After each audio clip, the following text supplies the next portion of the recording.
오늘 본문 1절에 보면 하나님께서 솔로몬을 통해 우리에게 주시는 첫 단어가 아들들아 하는 단어입니다. 이 아들들아 하는 단어가 히브리어로 바님이라는 단어로 기록이 됐는데 아들이라는 단수는 벤이라는 단어입니다. 이게 복수가 돼서 바님 이렇게 기록이 됐어요. 근데 이 벤이라고 하는 아들이 복수 형태, 바님이 되게 되면 물론 아들이라는 뜻도 있지만 더 구체적으로 이런 뜻이 있습니다. 어린아이, 그리고 작은 아이, 그런 뜻이 있어요. 하나님이 우리를 보실 때 우리의 나이에 관계없이 내가 이룬 나의 성장, 내가 생각하는 내 모습에 관계없이 하나님이 보는 우리들의 모습은 늘 어린아이와 같다, 늘 작은 자와 같다 하는 것이죠. 가끔 우리 성도님들이 명절에 또 고향의 부모님을 만나 뵙고 돌아오게 되면 하시는 이야기들 중에 그런 얘기 있지 않습니까? 자식이 60이 넘었는데 80 넘으신 부모님이 고향에 왔다 돌아가는 아이들, 자녀들을 보면서 길 조심해라, 차 조심해라, 사람 조심하라. 무슨 뜻이겠어요? 부모님들의 눈에 자식들은 늘 어린아이 같고 위태위태하고 무엇인가 아슬아슬한 줄타기 하듯 위태해 보인다는 뜻 아니겠습니까? 하나님이 우리를 만드셨을 때 흙으로 빚어주셨어요. 그 흙이 아다마라고 하는 단어인데 거기에서 연유해서 우리 사람의 이름이 아담이 됐습니다. 그러니까 아담이라는 그 단어 뜻 속에는 우리들이 진흙 같은 존재요, 티끌 같은 존재요, 먼지 같은 존재다 하는 뜻이 담겨 있는 거죠. 내가 세상에서 가지고 있는 것, 누리고 있는 것, 성취한 것 관계없이 내가 볼 때 나는 위대하고 크고 중요하게 보일지 모르지만 하나님이 볼 땐 참 작은 자고, 하나님이 볼 땐 아주 위태하고, 하나님이 볼 땐 어린아이와 같다.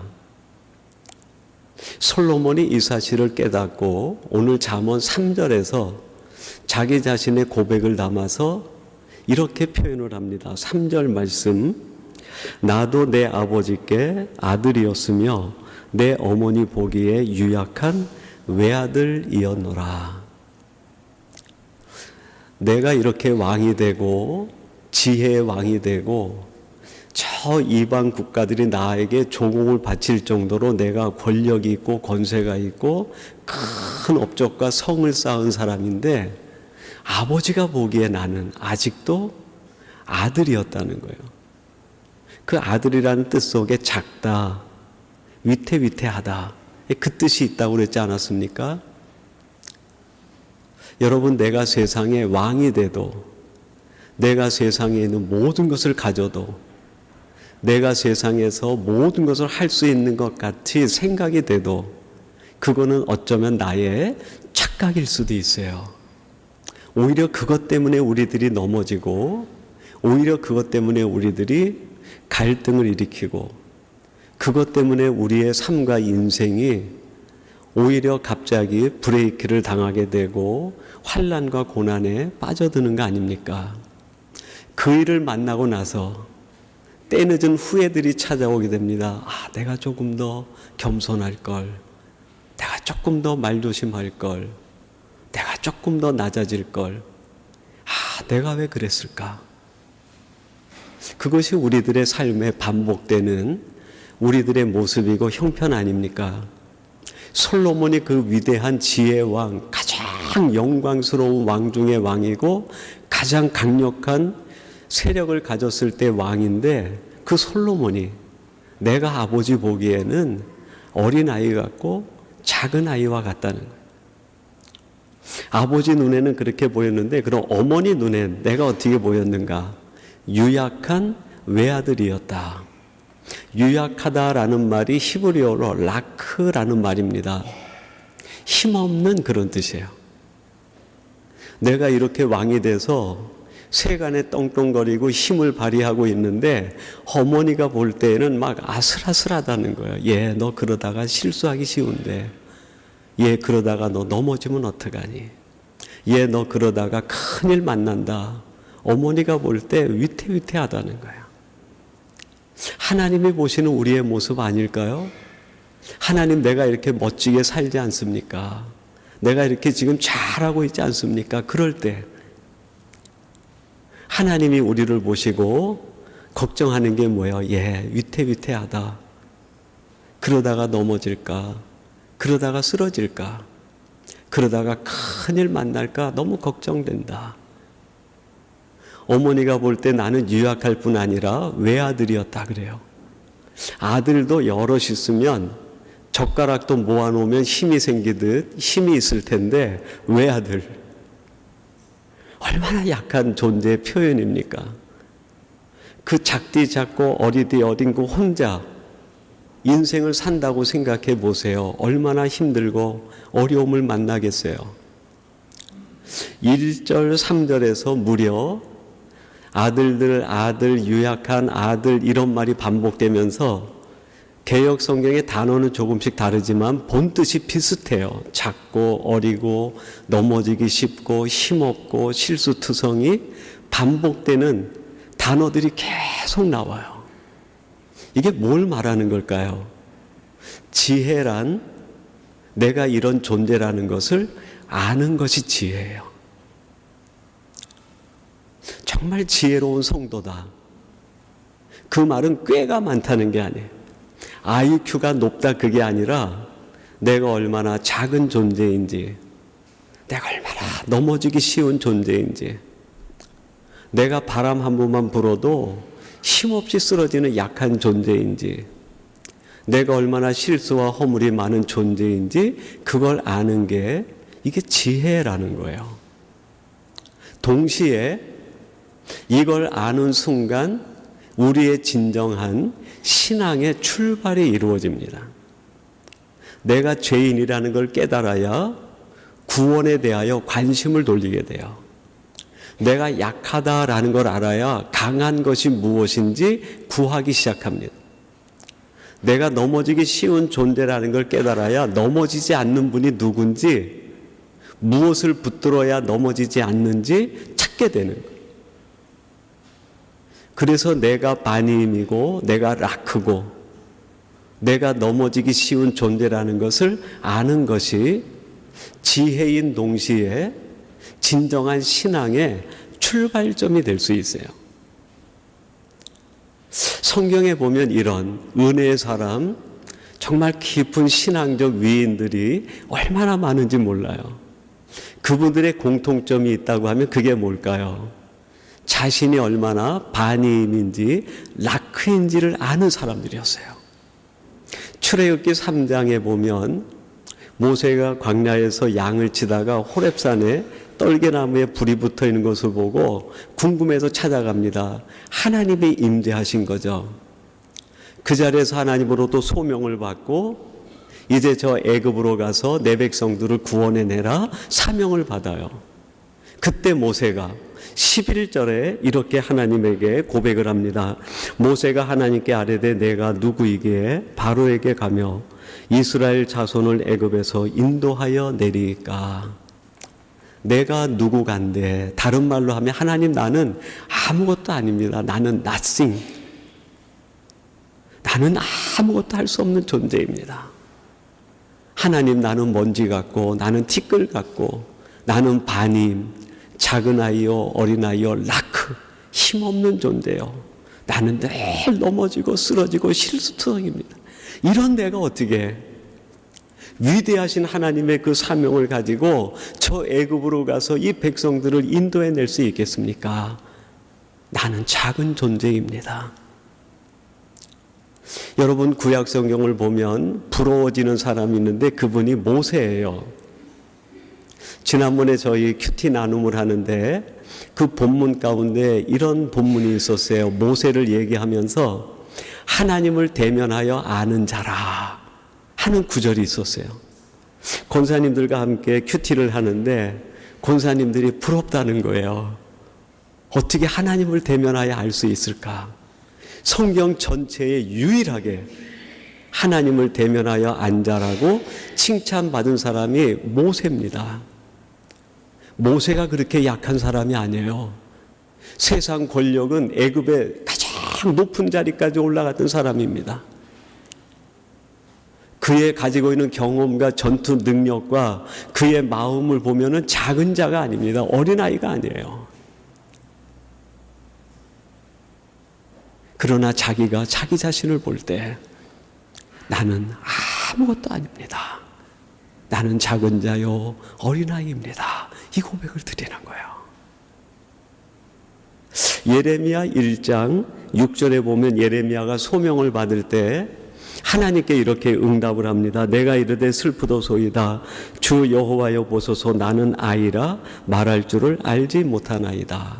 여기 아이라는 말이 나르라는 말인데 그 말이 쓰러지기 쉬운, 잘 넘어지는 그런 뜻이에요. 예레미야가 하나님 앞에 자기를 표현하는데 하나님 아시지 않습니까? 저는 잘 넘어지는 사람이에요. 저는 잘 쓰러지는 사람이에요. 조그만 말 한마디에도 쓰러지고 조그만 상황 하나에도 넘어지고 조그만 문제 앞에서도 다 무너져 내리는 사람이 접니다. 제가 어떻게 이 일을 감당할 수 있겠습니까? 여러분 정말 예레미야가 자기가 말하는 것처럼 이렇게 힘없는 사람이었을까요? 그렇게 맥없는 사람이었을까요? 그렇지 않아요. 구약 성경에 대선지서라고 기록된 게 4권이 있습니다. 이사야, 에레미야, 에스겔, 다니엘 4권의 책을 대선지서라고 하는데 그 하나님으로 받은 메시지, 말씀이 많다라는 뜻으로 대선지자 그렇게 이름을 붙였어요. 하나님께서 그에게 얼마나 많은 말씀을 주시고 하나님과 깊은 대화를 소통을 했던 사람인지 예레미야에게 주신 말씀이 너무 커서 대선지자 이름이 붙은 거예요. 하나님과 소통을 이룰 수 있을 정도로 아주 위대한 사람이었어요. 하나님이 지명하여 불러서 하나님의 일을 맡길 정도로 신뢰가 가는 사람이었습니다. 하나님이 인정하는 사람이었어요. 그러나 예레미야가 자기 자신을 볼 때 자신은 너무나 작다는 거예요. 나는 너무나 잘 넘어지고 잘 쓰러지는 자입니다. 허물투성이요 실두투성이라는 거예요. 신약 성경이 전체가 27권인데 그 중에 절반 정도 해당하는 13권을 사도 바울이 기록합니다. 그가 가지고 있는 지식과 그의 혈통과 사내들인 공의에서 누리던 권력, 그가 가지고 있었던 모든 지위는 당시 유대인들 중에서도 상위에 속하는 사람이었어요. 그런데 그 사도 바울이 주님을 만난 뒤에 자기를 알고 나서 어떻게 고백을 합니까? 고린도전서 15장 8절에 이렇게 말합니다. 맨 나중에 만삭되지 못하여 난 자 같은 내게도 보이셨느니라. 여러분 적어도 우리 여기에 있는 분 중에 내가 누구를 나를 소개한다고 할 때 나는 만삭되지 못하여 태어난 이기성입니다. 이렇게 소개하는 사람이 있습니까? 사도 바울이 나는 만삭되지 못하여 태어난 사람같이 정말 부족하고 쓰러지기 쉽고 잘 넘어지고 어린아이고 작은아이고 저는 보잘것이 없습니다. 그렇게 고백을 한 거예요. 이걸 아는 게 지혜고 이걸 아는 순간부터 우리의 신앙이 정말 신앙의 세계로 한 발 한 발 들어가게 됩니다. 하나님을 만났는데도 여전히 내 입술로만 나는 작은 자라고 얘기하고 내가 큰 것처럼 행동을 하게 되면 신앙의 세계를 들어갈 수가 없어요. 나는 잘 넘어지기 쉬운 자라고 얘기하면서 나는 절대로 넘어지지 않을 거야 라고 하면 여러분 하나님의 신비한 은혜의 세계로 우리가 발을 디뎌놓지를 못해요. 모세처럼 예레미야처럼 사도 바울처럼 정말 고백과 삶이 일치가 되게 하나님 정말 저는 작은 아이고 힘없는 사람이고 내가 바로 바님이고 라크입니다. 내가 나르입니다. 라고 고백할 때 신앙의 세계로 들어가게 될 뿐 아니라 하나님의 놀라운 은혜가 매일 정말 이슬처럼 밀려 들어오는 파도처럼 다가오게 되는 거죠. 그래서 오늘 본문 3절에서 솔로몬이 내가 아버지 볼 때는 유약하고 어린아이 같고 작은 자 같고 어머니가 볼 때 힘없는 자요, 가장 약한 자와 같다고 고백을 한 뒤에 솔로몬이 한 가지 권면하는 메시지가 나옵니다. 그게 4절 말씀이에요. 우리 4절을 같이 한번 봉독해 보십시다. 오늘 우리에게 주시는 아버지의 말씀, 하나님의 말씀으로 4절 우리 같이 봉독합니다. 시작. 아버지가 내게 가르쳐 이르기를 내 말을 내 마음에 두라, 내 명령을 지키라, 그리하면 살리라. 내가 지금 이만큼 살게 된 건 내 선왕이신 그분이 나에게 하나님의 말씀을 지키라 명령한 것을 마음에 품고 살았기에 실수투성이요, 작은 아이 같고 약한 내가 이만큼 살게 되었다는 고백이에요. 여러분, 말씀을 따라 사는 것이 사는 길입니다. 말씀을 쫓아가는 길이 내 인생이 회복되는 길이에요. 말씀을 품고 사는 길이 인생 최고의 선택입니다. 말씀과 함께 살아가는 그 인생이 가장 잘 사는 삶이 되는 거예요.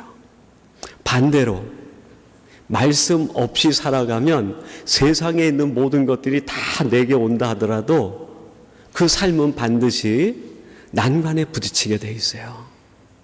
반드시 인생의 큰 문제에 부딪히게 됩니다. 자신의 힘으로 해결할 수 없는 인생의 큰 장애물을 반드시 만나게 돼 있어요. 그러나 말씀을 마음에 품고 살아가면 장애물 같은데 그 장애물이 디딤돌로 바뀌어버려요. 말씀을 품고 살아가면 내 인생이 무너지는 것 같은데 오히려 내 인생이 새롭게 세워집니다. 사는 길이에요, 사는 길. 그러면 하나님의 말씀을 내가 마음에 품고 살아가면 내가 살리라 그랬는데 하나님의 말씀을 품는 순간에 그 말씀이 나를 어떻게 살릴까요? 내가 말씀을 품는 순간 그 말씀이 나를 키워가기 시작합니다. 말씀이 나를 키우는 거예요. 여러분, 내 인생은요, 내 의지로 커가는 게 아니라, 내 인생은 내 감정이 키워가는 것이 아니라 내 안에 품어진 말씀이 나를 키워가는, 말씀이 나를 살리고 말씀이 나를 성장시켜가는 거예요. 제가 몇 번 말씀을 드려서 저희 작은아이 강민이에 대한 그 출생 때 일을 알고 계시는 분들이 계실 텐데요. 그 아이가 태어날 때 심장에 구멍이 있었어요. 그래서 이 아이가 엄마의 젖을 빨질 않는 거예요. 젖을 그냥 물고 한 2번 빨다가 힘에 붙이니까 젖을 빨지 않고 그냥 물고만 있어요. 그럼 이제 엄마가 하도 답답하니까 그 분유라든지 젖을 이렇게 수저로 해가지고 조금씩 입에다 떠 먹여줍니다. 한 2-3모금 먹다가 뭐가 이렇게 걸리는 것 같으면 이걸 또 다 토해내는 거예요. 엄마의 젖을 먹지 못하니까 1년 정도 됐는데 그 또래 나이 아이의 몸무게, 키, 성장 발육이 절반도 되지 않는 거예요. 그 정도 되면 2손으로 이렇게 안아야 될 텐데 한 손으로 이렇게 해도 가벼운 거예요. 젖을 먹지 못하니까 자라지를 못하는,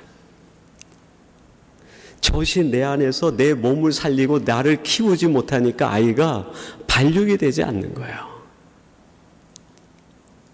대구에 내려가기 직전에 병원에 가서 다시 진찰을 받았는데 이 심장 구멍이 다 메꿔졌다는 거예요. 대구에 내려가면서부터 이 아이가 분이며 얼마나 잘 먹든지 뒤늦게 성장이 시작되는데에도 동년 또래보다 나중에는 한 1.5배 이상의 애가 몸이 불어나는 거예요. 여러분, 아이가 젖을 먹으면서 내 몸이 1.5배 커져야지 그러고 먹었을까요? 내가 이 젖을 먹으면서 이거는 3분의 1은 뼈로 보내야지, 3분의 1은 머리로 보내고 3분의 1은 살로 보내야지 이러고 먹었을까요? 아니에요. 그냥 엄마의 젖이 너무 맛있어서 그냥 먹는 거예요. 먹는 거. 그 아이 몸속에 들어간 젖이 알아서 아이의 뼈도 살리고 아이의 두뇌도 발달시키고 아이의 세포, 핏줄, 혈관 모두 다 젖이 알아서 하는 거예요. 젖이. 여러분, 우리의 말씀을 먹기만 하면 말씀이 하는 거예요. 말씀이 우리의 생각을 바꿔주시고, 말씀이 우리의 마음을 바꿔주시고, 말씀이 나의 신앙이 자라게 하고 믿음이 자라게 하고 세상을 이기는 면역력을 주고 세상과 싸우는 전투력을 주고 말씀이 하는 거예요.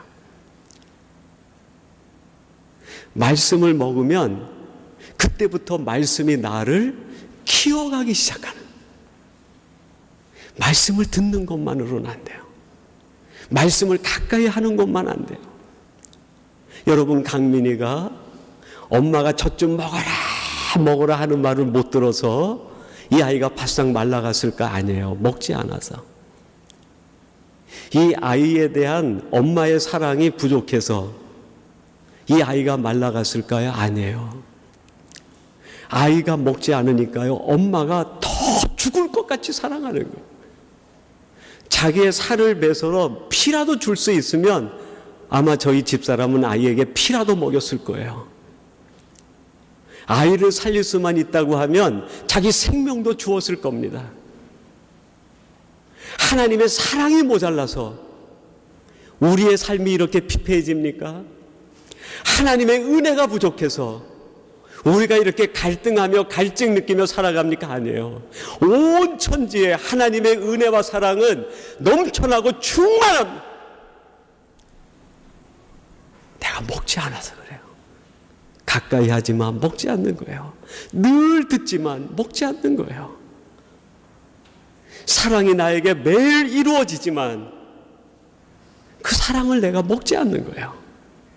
젖을 먹지 않는데 어찌 아이가 살 수 있고, 젖을 먹지 않는데 어찌 아이의 뼈가 자라고, 젖을 먹지 않는데 어찌 아이의 생각이 바뀌고, 어떻게 마음이 자라고 인생이 자라겠어요. 여러분, 하나님의 말씀 가까이 하고 즐겨하고 묵상하는 거 너무 중요합니다. 정말 중요한 건 그 말씀을 미친 듯이 먹는 거예요. 사슴이 시냇물을 찾아 목이 갈증을 일으키는 것처럼 이거 먹지 않으면 내가 오늘 죽는다는 마음으로 무슨 말씀을 주시든지 그대로 먹는 거예요. 먹는 거예요. 때로는 쓴 말씀도 있고, 때로는 아픈 마음도 있고, 때로는 나를 갖다가 갈기갈기 찢어놓는 말씀도 있어요. 가리지 않고 먹는 거야. 그러면 그 말씀이 내 안에 들어와서 말씀이 일하기 시작합니다. 치료할 것 치료하고, 뼈를 만들 것 뼈 만들고, 생각을 바꾸고 바꿔주시고, 마음을 치유할 것 치유하고, 우리의 신앙 믿음 세울 건 다 세워주는 거예요. 말씀이 하는 거예요. 말씀을 먹으면서 오늘 이 말씀은 내 뼈로 보내야지, 여러분, 그게 아니에요. 말씀을 먹으면서 이거는 내 머리로 보내야지, 아닙니다. 말씀이 하는 거예요. 내가 하는 게 아니에요. 말씀을 먹으면서 이건 내가 살로 보내야지, 아니에요. 말씀만 먹으면 말씀이 알아서 내 뼈가 약하면 뼈를 세우고, 내 생각이 잘못되면 생각을 고치고, 내 마음이 병들었으면 마음을 고치고, 내 인생이 말랐으면 인생을 살찌우게 하는 거예요. 말씀이 하는 거예요. 우리는 먹기만 하면 돼요. 주야로 말씀을 묵상하고 주야로 말씀을 먹고 말씀을 채우면 말씀이 알아서 하나님이 하시는 거예요. 그러면 그 말씀이 우리를 양육하고 키워갈 때 우리를 키우는 목적 어떻게 만들어 주실까요? 만사 형통의 사람이 되도록 말씀이 우리를 키워가 주십니다. 창세기 26장 2절에 보면 이삭 이야기가 나오는데 이런 말씀 나옵니다. 여호와께서 이삭에게 나타나 이르시되 애굽으로 내려가지 말고 내가 내게 지시하는 땅에 거주하라. 이삭이 있는 곳에 흉년이 들어서 먹을 게 없는데 애굽에 보니까 양식이 풍족한 거예요. 애굽으로 내려가려고 하는데 그 밤에 하나님이 나타나셔서 애굽으로 가지 말고 저 블레셋 땅 그랄로 가라는 거예요. 쉽지 않은 선택이었어요. 근데 이삭이 하나님의 말씀을 따라 그랄 골짜기로 내려갑니다. 말씀을 따라가면 잘 돼야 되는 거 아닙니까? 원수도 없고 다툴 일도 없고 모든 게 그냥 꽃길같이 열려야 되는 거 아닙니까? 근데 가자마자 그랄의 왕으로부터 생명의 위협을 당하고 그의 농사를 지어서 100배 열매를 거두었는데 그 땅을 다 빼앗겨 버려요. 쫓겨나서 골짜기 들어가서 우물을 팠는데 물이 솟아납니다. 그랄의 목자에게 뺏기고 또 들어가서 우물을 팠는데 정말 좋은 물이 나와요. 또 빼앗겨요. 여러분, 말씀을 붙들고 나간다고 해서 우리들이 꽃길만 걷는 건 아니에요. 오히려 말씀을 붙들었기 때문에 가시밭길일 수 있어요. 말씀이 지시한 길이기 때문에 척박한 길일 수 있어요. 말씀이 가리키는 길이기 때문에 오히려 삭막하고 고난의 어려움의 길일 수 있습니다. 십자가의 길이 있을 수 있어요. 그러나 포기하지 않고 이삭이 끝까지 말씀을 붙들고 나갈 때 르호봇에 이르게 됩니다. 르호봇의 이름의 뜻이 뭡니까? 넓다라는 뜻이에요. 비로소 형통의 길이 열리는 거예요. 세상 사람들의 약속은 믿을 수 없지만 하나님 말씀에 대한 약속은 반드시 이루어집니다. 내가 지금 가는 길이 갈등과 아픔과 가시밭길일지라도 하나님의 말씀을 붙들고 나가면 하나님이 반드시 우리를 르호봇의 형통의 삶으로, 가장 넓은 삶으로 우리를 인도해 주실 줄로 믿습니다. 그게 끝이 아니에요.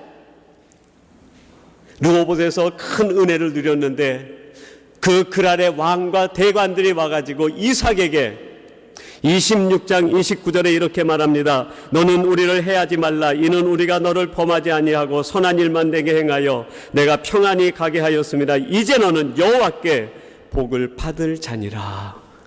너는 복을 받은 자야. 너는 형통의 사람이야. 그 고백을 듣는 거예요.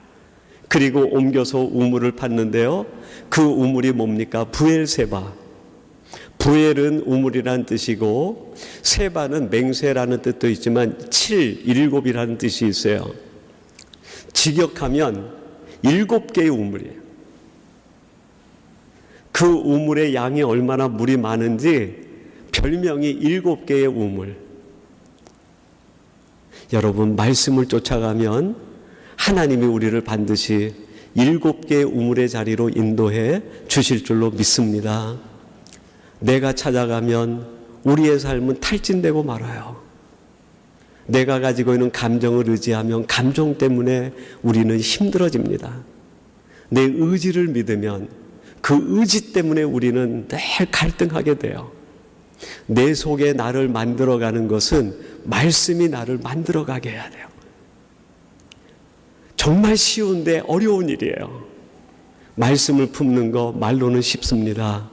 그러나 말씀을 품는 거 행동으로 옮기는 일은 쉽지 않아요. 그래서 이 땅에 있는 크리스찬들 중에서 많은 사람들이 이 말을 듣기는 하지만 행하지를 못해요. 행하는 사람은 반드시 복을 받습니다. 행하는 사람에겐 반드시 르호봇이 기다리고 행하는 사람에겐 반드시 부엘세바의 형통의 복을 주실 줄로 믿습니다. 이걸 누리는 성도들이 되시길 주님의 이름으로 축원합니다. 하나님 아버지 감사합니다. 오늘 주신 잠언의 말씀을 통하여 우리들이 얼마나 약한 존재인지, 어린아이 같고 작은 존재인지, 넘어지기 쉽고 상처투성이요 쓰러지기 쉬운 우리 존재임을 깨달아 우리 자신을 신뢰하기보다 우리를 바로 세워주시는 하나님, 하나님이 주시는 말씀만을 의지하며 말씀을 먹으며 살아가는 저희들 되게 해주시옵소서. 우리 안에 품어진 말씀이 나를 키워가는 것을 바라보며 감격과 기쁨을 누리는 성도들 되게 해주시옵소서. 예수님의 이름으로 기도하옵나이다. 아멘.